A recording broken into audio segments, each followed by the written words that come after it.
My name is Willy Bolander. I study influence, persuasion, and leadership in selling and sales management, and I teach people how to sell. In this podcast, we'll talk to some of the world's top sales leaders and see what we can learn from them. Welcome to the Sales Lab. We are here with Amy Venezia. Is that right? Venezia? Close enough. Venezia. Venezia. If you say it with your hands. Oh, okay. That actually helps. That does help. Perfect. And Plastics Family Americas, where you are the VP, and then there's a lot of words that come after that, I think. Yes. Vice President of Talent Acquisition and Development. So I oversee recruitment, onboarding, and training. This content is brought to you by the TIES Sales Showdown. That's the technical, industrial, and engineering student sales showdown, hosted right here at Texas A&M University. We have over 200 engineering students taking sales classes every semester and a growing minor program in technical sales. These students are smart enough for STEM and savvy enough for sales, and the TIES Showdown allows them to demonstrate their selling skills in a role-play competition where industry partners, like you, serve as judges and provide them coaching feedback. If you're hiring for technical, industrial, or engineering sales roles anytime in the next couple of years, this is an event you can't miss. You can learn more at tx.ag/TIES. That's tx.ag/TIES. Hope you can join us. I think you started in a sales role with one of your branch companies. Is that right? I did. Yeah. I came right out of school, right from sales marketing, and went right into sales in our Maryland office. So I did that for about 6 years. And then the last 6 years, I've been down in Texas doing the employee development and talent acquisition side. Perfect. And you're also a student in our MID program, I think. I am. I graduate in May from the Masters of Industrial Distribution program. So I'm officially going to be an Aggie next year. It's been a really good program. Exciting. The main thrust of these conversations is to figure out what technical sales is. What is technical sales? And well, maybe before we even do that, you should tell us a little bit about the plastics business and what that means. I don't know if students listening to this are imagining pellets of plastic or sheets of plastic, or tell us what we're dealing with. Okay, so we are talking about wholesale distribution. So we're not making the plastic sheeting, we're distributing it. So just like any other ID, sponsor. So we are distributing the product. We're talking sheet, rod, and tube. So a little bit like when you go into Home Depot and there are sheets of plywood on pallets, that would be our product, but in plastic. And we do only high performance engineered plastics. So we don't do water bottles and straws and Tupperware. I mean, there's a whole market for that. But the polymers that we use are high performance engineered. So technical sales, that's why we're talking today, because it's a very technical product. You might be selling to an engineer or to an aerospace manufacturer. So pretty high tech, long lasting product, some medical applications. So I think really unique compared to what you might traditionally think of when you hear plastics. What is technical about it? You mentioned, okay, you're using it for very sort of precise applications, and you gave some examples, but what does that mean for the selling of it? So selling this technical product is a lot more like guiding and advising the customer. So typically there's some sort of a print or a drawing or a specification, we would call that a spec, from the customer that they bring to us. And they say, this product is going into this application. I need it to be this heat tolerant, this density. I need it to go into outer space and handle pressure changes, or go on an airplane and handle pressure and temperature changes. So sometimes they'll come to us and essentially deliver a list of data and say, you tell me, what product meets these qualifications. So that's what's so technical, is that often the customer does know what they want, but they might not know what the product name is. So we have to guide them to the water and say, based on what you've told me, here is a product match for you. So you do have to have some understanding, bigger picture than I'm entering an order online, fulfill it for me. There's a lot more conversation around what are you doing with it? Are you picking the right product? Have you as a technical seller seen problems before with people trying to use that product in that application? And really advising and guiding the customer, much more of an in-depth conversation. And you mentioned Okay, so this might be used in some component of an airplane. Can you tell us like Sure. what component, what on Yeah. an airplane is made of plastics, and should I be worried? And your vehicles, your electric vehicles.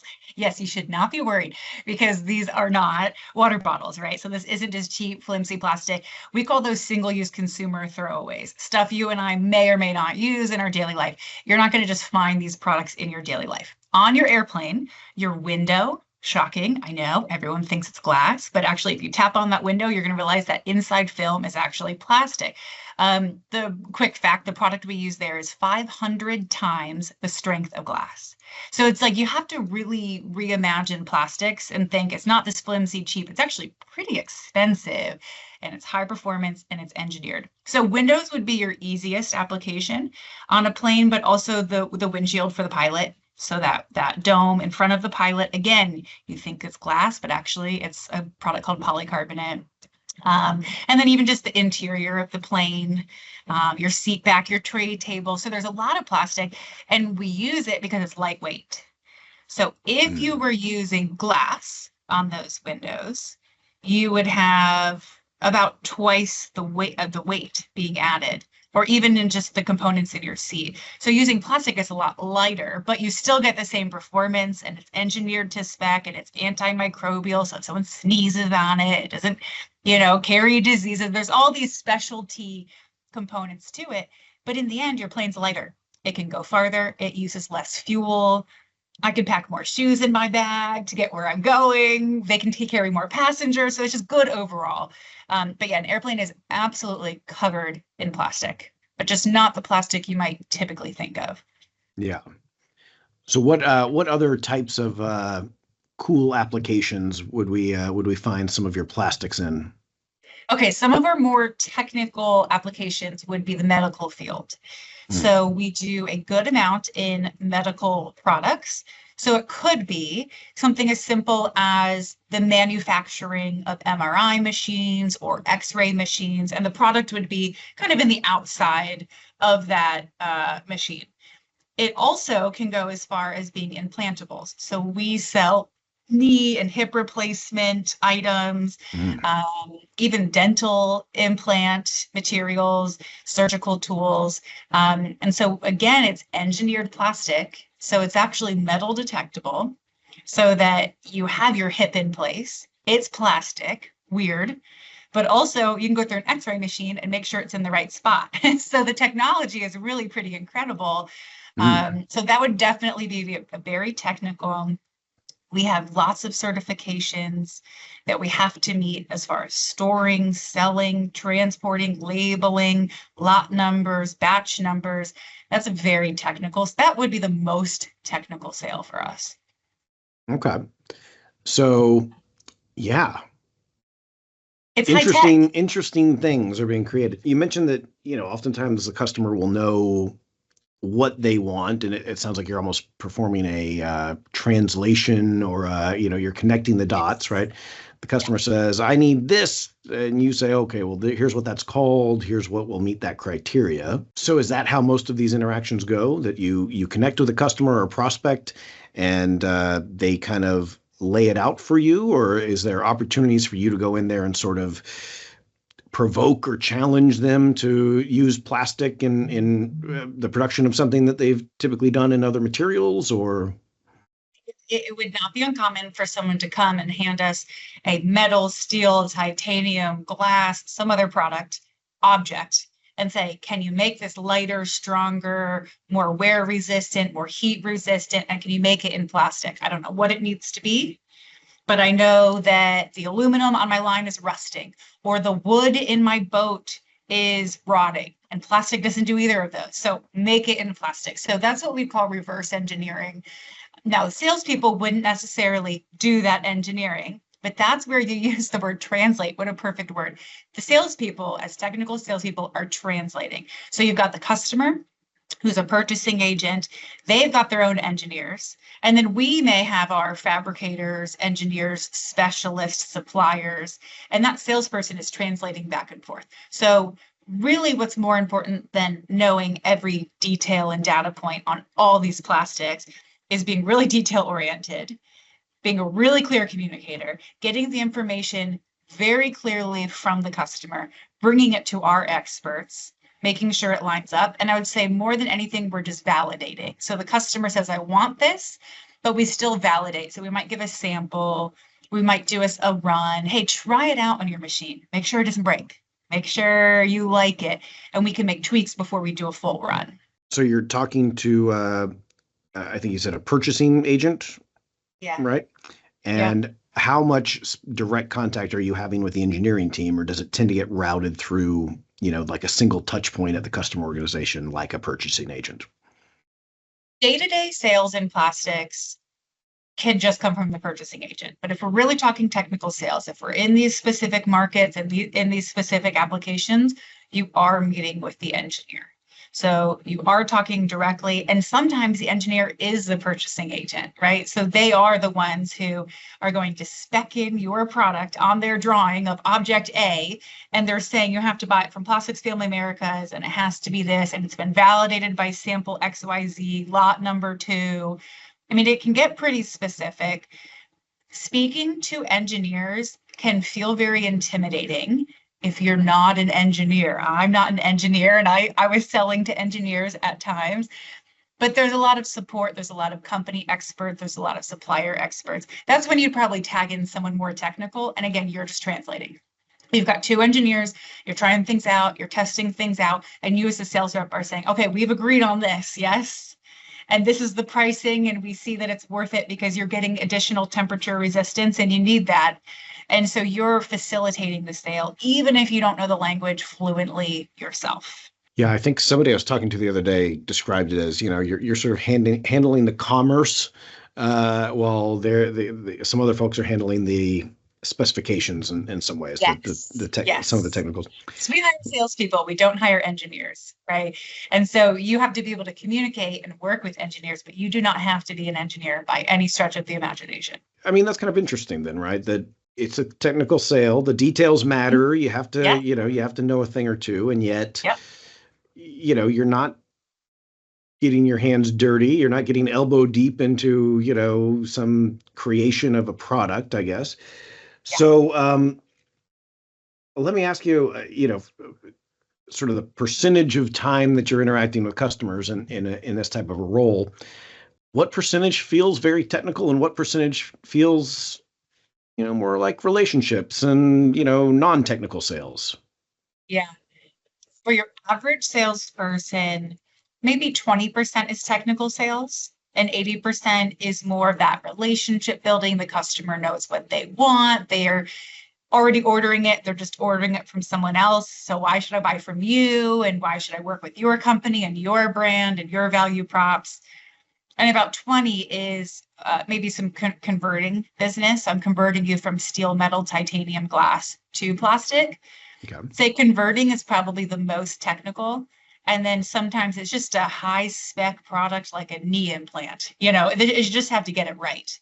Yeah. And so, but still most of the time I think is more of your generalized product. And so it's fun when you get something technical. It's cool. You're looking at a hip implant. I mean, that's just a cool day. So salespeople like to get that. It adds a little flavor to the job. Are there any specific areas of knowledge or expertise or backgrounds that would be really useful for somebody to come in and really help them to be successful in this type of a role? There's nothing about plastics you have to know coming in. So I'll start there. I knew nothing about plastics. I still can only scratch the surface. There's so much to learn. So sometimes we get people who are engineers. Sometimes we get people who are polymer experts. I mean, it happens. The odds of that person being an effective and a salesperson who they enjoy their job is very rare. Those are usually 2 very different profiles. So what I still look for is a good seller, a good listener. If you're a perfectionist, that is great. Detail-oriented. You have to know your stuff. So you just have to work a little harder. You have to sell a little more critically. If someone says, can you do that? Instead of, oh, I'm sure we can, I'll figure it out, like a normal sale, it's, I will get you a firm answer in the next hour. It's still the same idea, but you have to be a bit more clear, and you can't make blanket promises. You do have to have some validation to what you're saying. but you're surrounded by experts. You're surrounded by knowledge. We have an average of 80 to 100 years of knowledge in every single one of our offices. So if you don't know, that's okay. You put the customer on hold or you call into the office and you find out.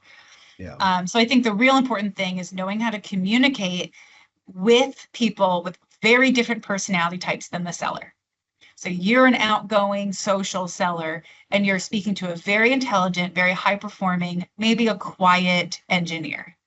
So can you communicate really well with people who are different than you? Can you really figure out what the needs are, really ask good questions and listen? And are you detail oriented? Are you quick? Are you efficient? Do you have the work ethic and the perfectionism to deliver exactly what was ordered because you can't get it wrong? Yeah. So I'm looking more for skill set than raw knowledge coming in. This is good. This is good. Yeah, I'm trying to think. There's not a degree in plastics. I mean, chemical, maybe. I'm trying to think where that would even fall. Industrial distribution, yeah. Industrial distribution is the perfect fit. It really is. Sales or industrial distribution. That's the easy answer. Yeah. There you go. So you mentioned maybe having to prove and demonstrate things. Can you walk us through that? I mean, is that okay? We might give them a part and have them test it out, but what other methods do you use to prove your claims? Yep. So if we're speccing in something for the first time, we will almost always have a supplier technical expert with us. So again, we're the distributor. We didn't make the original product. We're Amazon. We're getting it out to the end user, but we are calling on the person who actually quality controlled and created and engineered this original product. So we would certainly, as a technical salesperson, call in someone with expertise. We would do a consultation to figure out, what are you trying to achieve? Why are you replacing this part? What are the failures? What properties are you looking for? And again, as a salesperson, you're just translating. You don't have to know the answers because you've got an expert there with you. We're probably going to take a look at the application itself, maybe even do some troubleshooting. Hey, run it in front of me. Let me see where it fails. Show me where it cracks. Show me where it's rusting. So it's usually pretty hands-on. And then we would go back and we would offer a couple different sample options. So, hey, try this, see if you like that. This one's great, but it has this deficiency. This one's great, but it's got this. There's always a give and take. What do you like? We've got case studies of other businesses. So sometimes it's easy to say, oh, you're doing a bearing or a wear strip. Well, everyone else in your industry uses this. Here's a case study.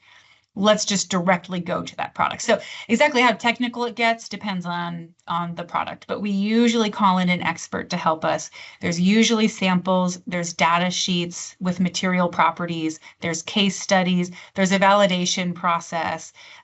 We call them first articles. So basically, let's try one, make sure you like it before we run the whole run for you. Customers come from where? Can you walk me through the process from like start to finish? Are they emailing you? Are they like people you already know everybody in this field, so they're existing relationships? Do they call? Do you have to prospect? How does this work? Okay, so going back to that 80-20 split, so that 80% that's like general sales, people call, they're buying it already. It's a pretty, it's a great product, but they're buying it somewhere else. It's nothing technical. That is an everyday, it'll come to you. We're always prospecting, we're always calling, we're always growing business, but that's pretty fluid. This technical segment, if we're going to really chase something, it's usually us calling them. It's usually us knowing that there's a large packaging logistical company that we all work with that had these metal aluminum conveyors, and we're putting these cardboard boxes with tape all over them, and they're getting stuck, right? We're trying to move them down these metal conveyors, they're getting stuck.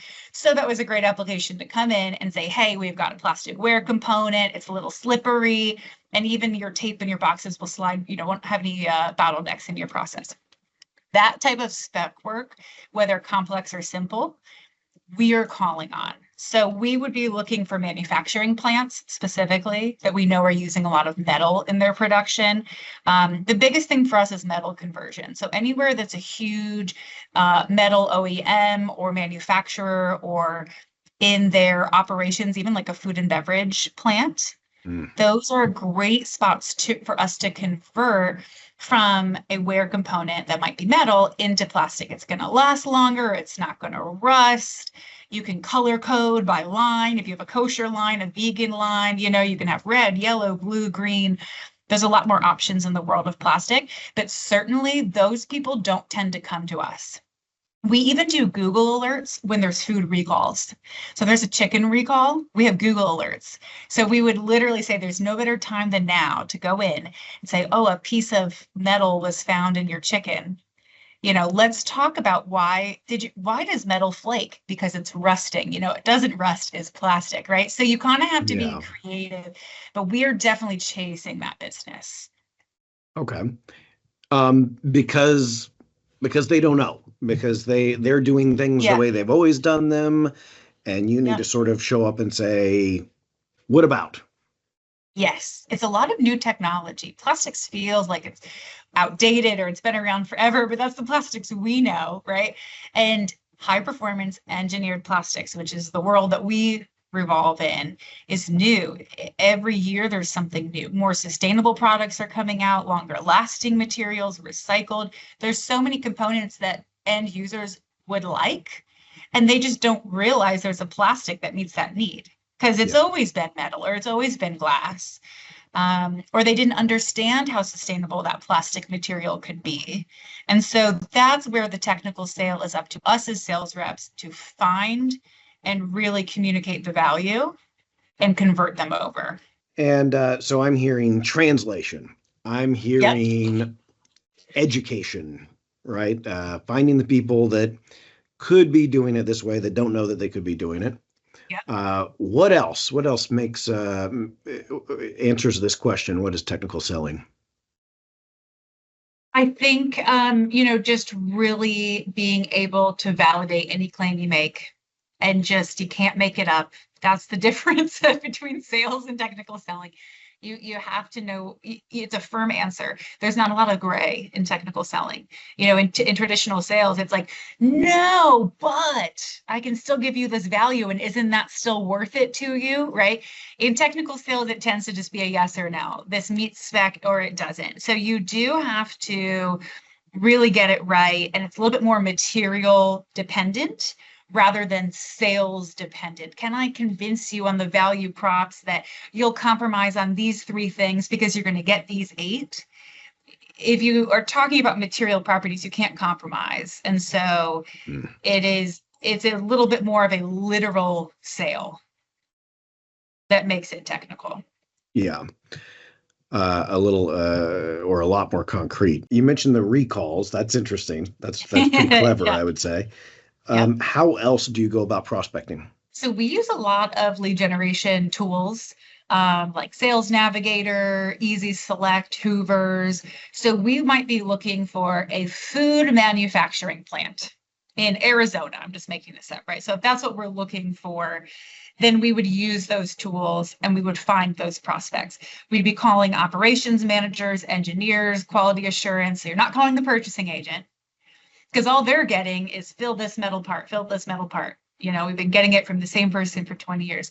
It's actually going back in the process. So we would be cold calling into those businesses and saying, hey, can we speak to you about how businesses just like you are converting their wear stripping from metal to plastic?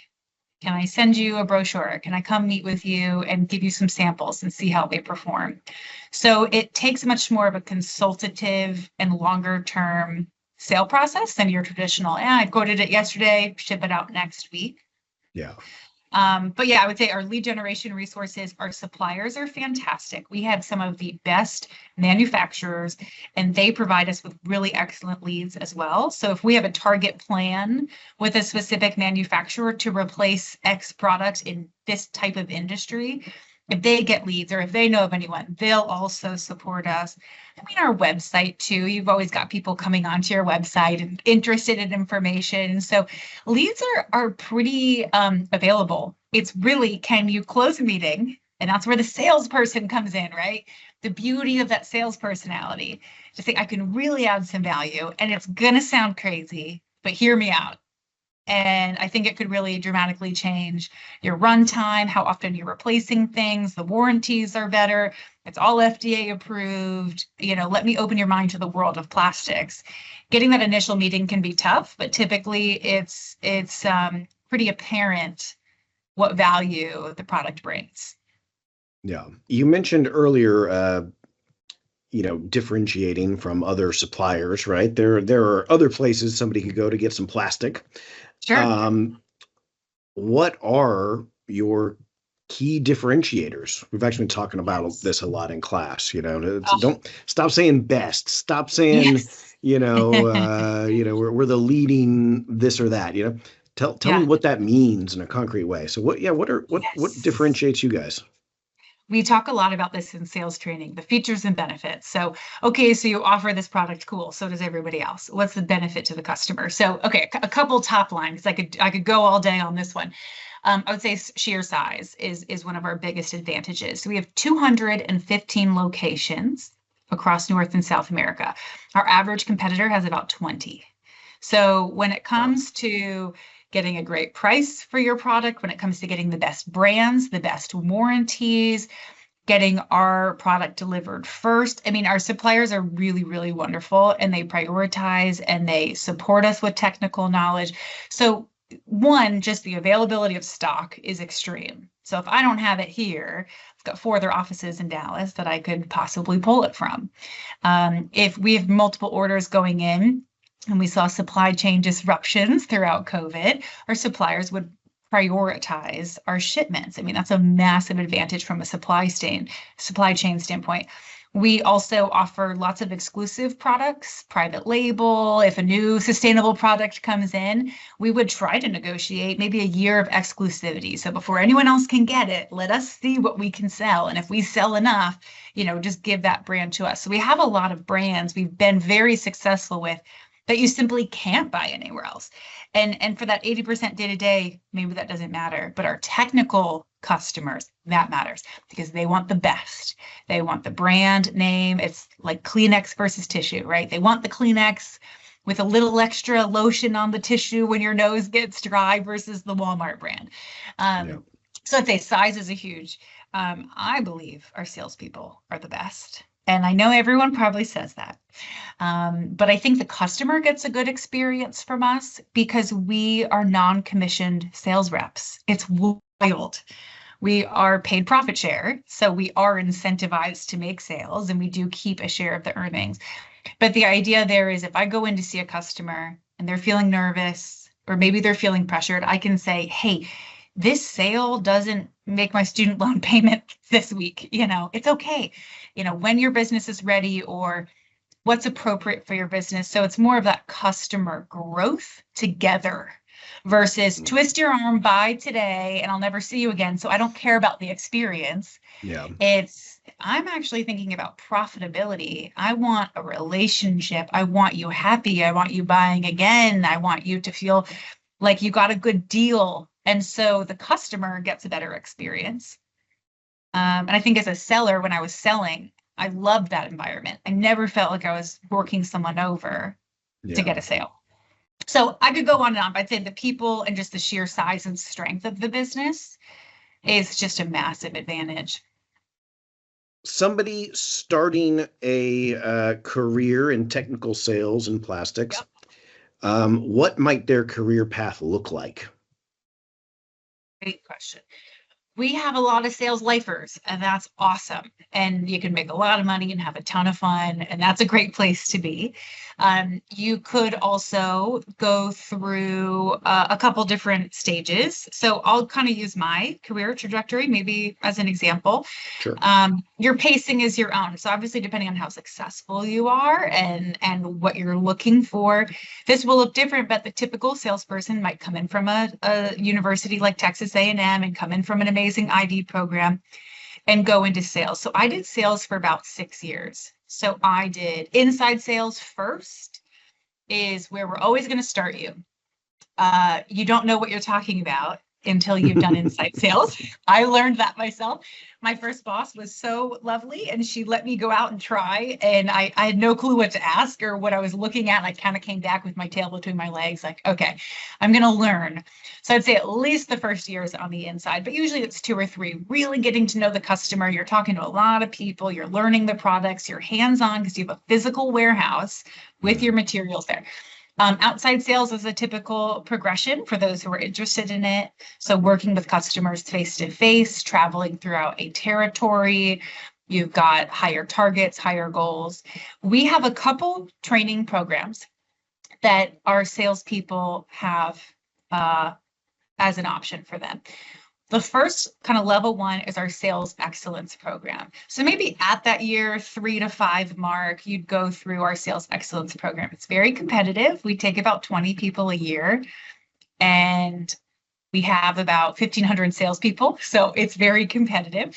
But it's such a fun program. It's a year-long program. You get to hang out with me and a couple of the other trainers through that year, and we're teaching high-level sales. So you've got some projects, you've got some presentations to executive leadership. We're talking high-margin selling, negotiation, closing big fish, selling to the C-suite. I mean, just really kind of like level 2, 3 selling. We also have a leadership program, which would be training you to be a branch manager or any other sort of manager. So for example, I went through the program and came out as a recruiter and a trainer and have built my career at the corporate office.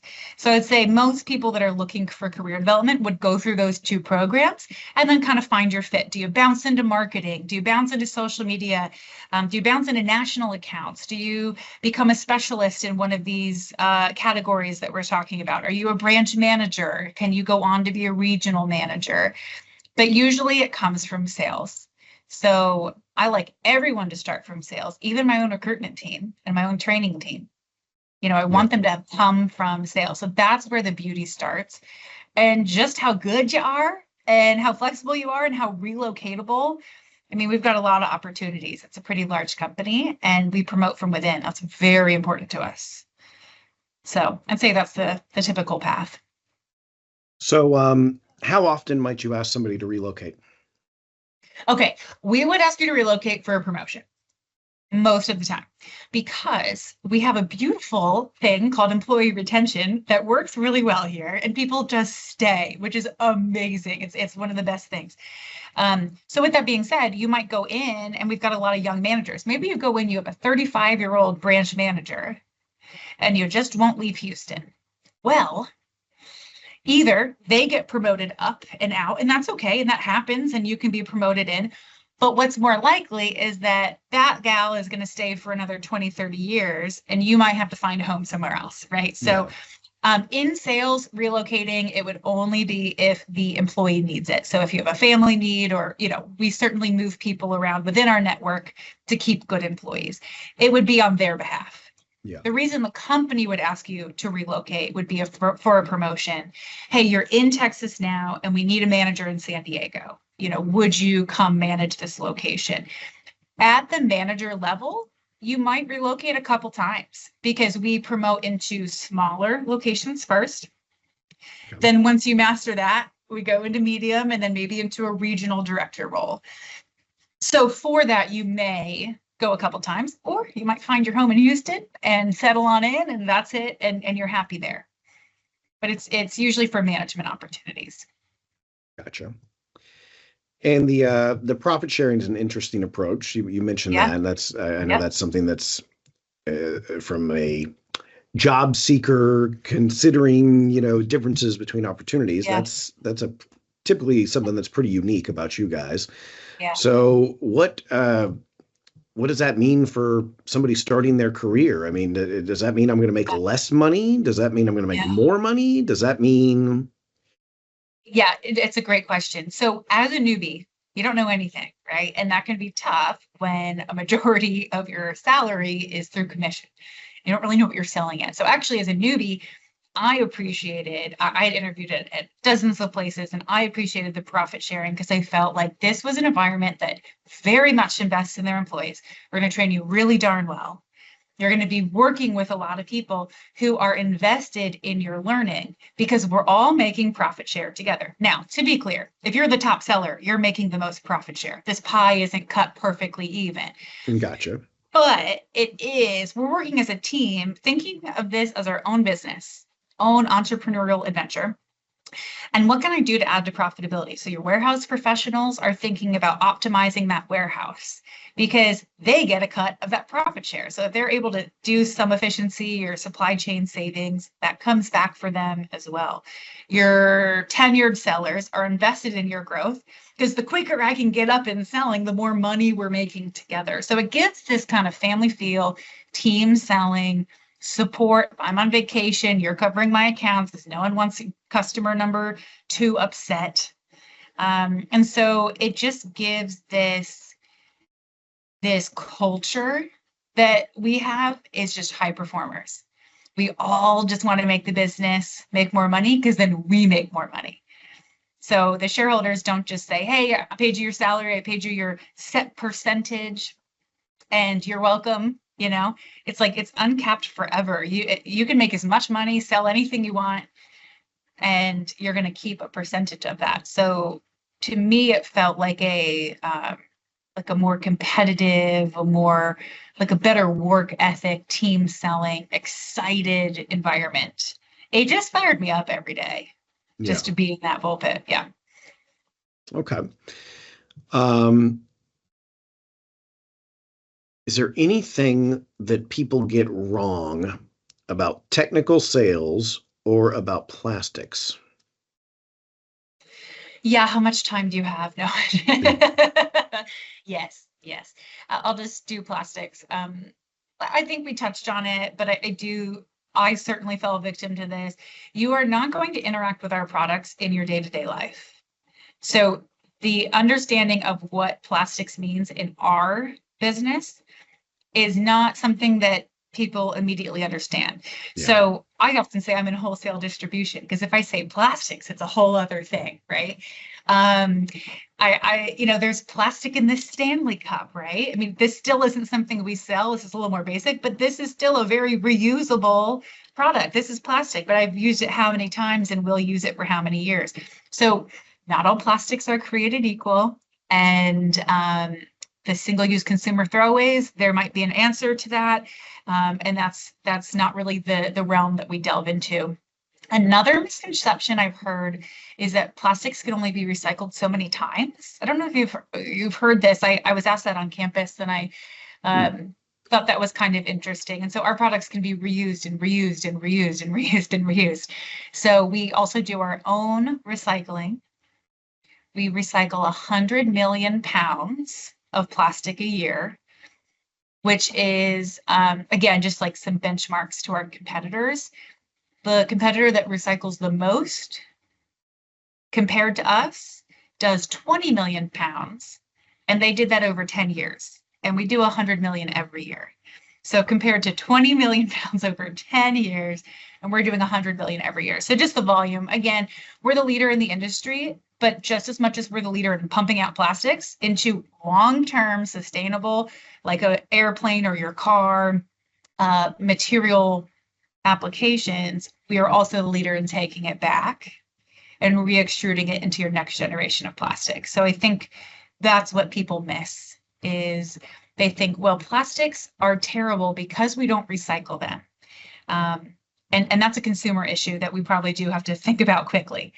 But in our world, we're responsible for taking it back, and we're doing quite well at it. So at least in our own little bubble, that's going pretty well. Okay. Well, that brings up two thoughts that are probably barely related to this conversation, which are. I'll not ask how old you are, but I'm old enough to remember the big transition from paper bags in grocery stores to plastic bags. And yes. It was completely framed around environmentalism. You have to stop cutting down trees. You have to use the plastic. The plastic is the right, moral, environmentally friendly thing to do. If you use paper, you are a psychopath. Yep, you're cutting down trees. We talked Recycle about it in your school. paper. It was a big deal. Yep. And now that, of course, has changed, and people keep throwing Now it in we're the going ocean, back and to paper. the other thought that comes to mind is doing a little half-baked stand-up comedy bit for you here, but did you ever cut the little plastic things that hold the soda cans, like for a Yes. 6-pack? And they say, well, Yes. make sure you cut these, because if you don't cut them, then a fish or a bird is going to get it stuck on their head. And Yeah. you go around and you cut these things out. And then I Yeah. was thinking the other day, I put my thing in a trash bag in the trash can under the assumption that you were going to put it in a trash dump. Right. Right. I know. There's an I answer didn't know there you were throwing it in somewhere, the ocean. but What? yeah. I'm sitting here cutting these things out instead of saying to Oh, you, "Hey, wait, why don't you just not throw it in the ocean?" It was very funny. I don't know.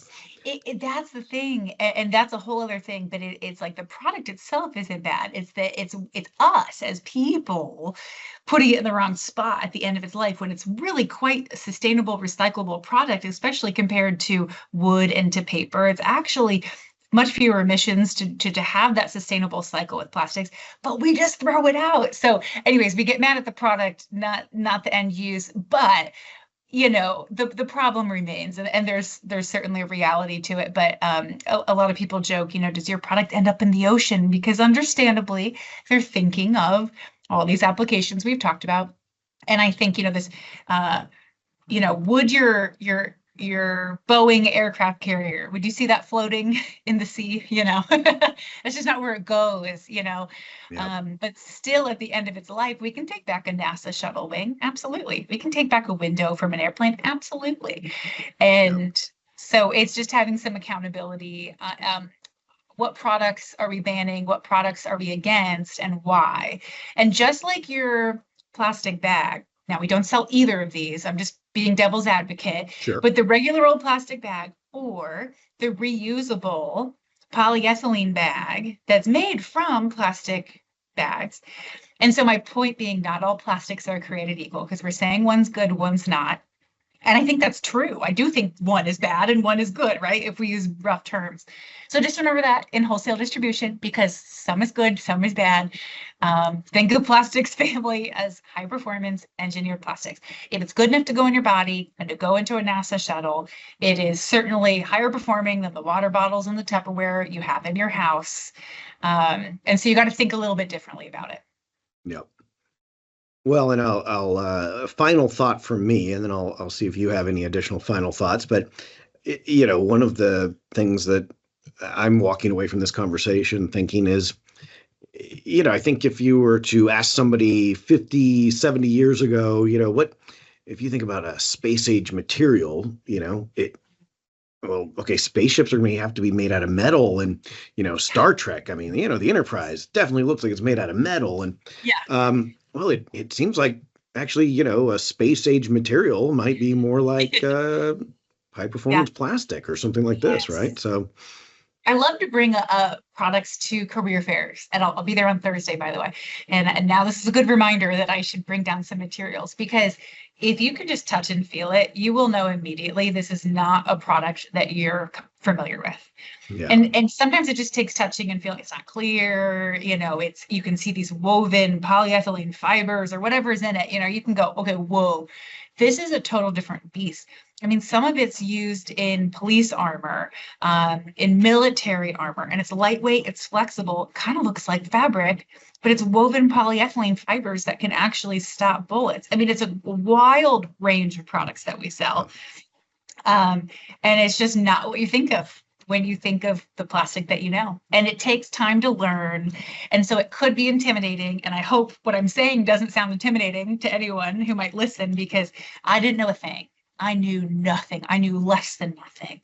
And you'll learn, and it takes time. And 80% of your customers are going to know what they want anyways. And you're going to learn slowly. And you'd be surprised how many different applications can use the same product. So it might be going to something totally different, but you start to go, heat resistance, tensile strength, elongation. I know these 5 most commonly used terms. I'm actually directing everyone to a product called Peak or Ultem. So it usually funnels into just a few products. There's really not that many when you talk really high performance. So once you kind of know those, you can say, these different applications all funnel here. It's not as complex as it sounds to the customer. They have no idea. You're just facilitating the conversation. Let them test it out. Let them validate it. Let their engineers sign off on it. But you're just leading them to the water. You don't have to have all the answers. Nice. All right. Any final thoughts? The big punctuation mark at the end of this conversation. The thing that you think all the ID students need to know about, but we haven't said it yet. Sales is the way to the top. If you want to be a president, if you want to be an executive, if you want to be a leader, if you want to be a politician, heck, if you want to be anything, start in sales. It's the absolute best. I wouldn't change it for the world. In fact, sometimes I think, man, I wish I stayed in sales a little longer to get some more experience to bring into my role now. Sales is incredible. It can be tough, but find a good company that supports you and that trains you and invests in you and you can grow. It is the avenue to all leadership in almost any organization. They want to pull from their sales team because you get it and you get the customer and you know what it's like. And before you lead, you have to do. And so be a great doer so you can be a great leader. That's it for this interview. I hope you got something valuable out of it. Of course, if you did, be sure to subscribe and rate this podcast on whatever app you use to listen. Also, share this with your colleagues and friends, and let's continue to have a deeper discussion on all things related to selling and sales leadership. See you next time in the Sales Lab.